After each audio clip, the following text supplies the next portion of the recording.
పాప ఎంత ట్రాఫిక్ ఏంటి ఏం కథ అసలు అసలు నిజంగా ఎంత ట్రాఫిక్ ఉంటుంది ఈ హైదరాబాద్లో. క్లినిక్ రావడానికి 9:30 అయిపోయింది. నిన్న నర్సుకి చెప్పాను బోర్డు మార్చమని, అది బోర్డు మార్చిందా లేదా అన్నది అర్థం అవ్వట్లేదు. అయ్యో మార్చిందే, ఇదేంటి వైకుంఠం క్లినిక్ ఫస్ట్ ఫ్లోర్ రాయమన్నారు, ఇది యారో మార్క్ పెట్టేసింది. అయ్యో చూసిన వాళ్ళు ఏమనుకుంటారు జనాలు, నా క్లినిక్ వైకుంఠం అనేది రాపించాను, అది ఇట్లా యారో మార్క్ పెడితే వచ్చిన పేషెంట్ని డైరెక్ట్గా పైకి పంపిస్తాను చెప్పి నా అర్థం చేసుకుంటారు కదా. అసలు ఎంత కాంపిటీషన్ ఉంది ఈ హైదరాబాద్లో.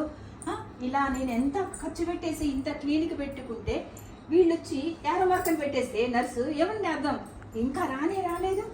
ఇది చూసారో లేదు ఎవరైనా జనాలు పేషెంట్స్ చూస్తే కష్టమవుతుంది కదా. వేదా, ఈ మనిషి ఇంకా వచ్చిందో రాలేదో ఇంకా అర్థం కావట్లేదు. వేదా, అమ్మా అమ్మ అమ్మ చెప్పండి అమ్మా. అమ్మాయి బస్సు దొరకలేదమ్మా, అందుకని లేట్ అయింది. చూసి బోర్డు మార్చమన్నాను, మార్చావా? మార్చానమ్మా. ఏమని పెట్టావు చదువు ఒకసారి. మీరు చెప్పిందే చేసినమ్మా.